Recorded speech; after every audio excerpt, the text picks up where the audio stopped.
গোয়েন্দা সংস্থা দায়িত্ব পাওয়ার পরে 30 কার্য দিবসের ভিতরে এর তদন্ত সকল কাজ শেষ করে একটি প্রতিবেদন আকারে প্রতিবেদন তৈরি করে স্বরাষ্ট্র মন্ত্রণালয় ও আর্থিক প্রতিষ্ঠান বিভাগে প্রেরণ করবেন।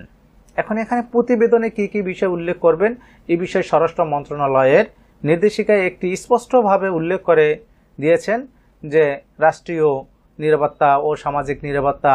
অন্যান্য যা কিছু আছে তার ভিতরে আয়কর সনদ, বেতন ভাতা এবং স্বরাষ্ট্র মন্ত্রণালয়ে আরও বিস্তৃত স্পষ্টভাবে উল্লেখ করেছেন যে কোনো যে আবেদনকারী বা কার্যনির্বাহী কমিটির সদস্য যারা আছেন তাদের রাজনৈতিক কোনো খোঁজখবর নেওয়া যাবে না, শুধু দেখতে হবে যে তারা সমাজসেবা বা জনকল্যাণমূলক কাজের সাথে জড়িত আছে কিনা।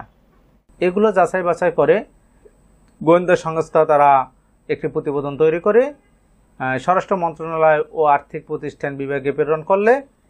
এই প্রতিবেদনটি স্বরাষ্ট্র মন্ত্রণালয় বা আর্থিক প্রতিষ্ঠান বিভাগ থেকে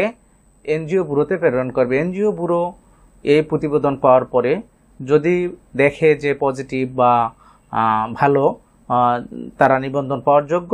তা সেক্ষেত্রে নিবন্ধন দেওয়ার ব্যবস্থা করবেন। আর যদি পজিটিভ না আসে বা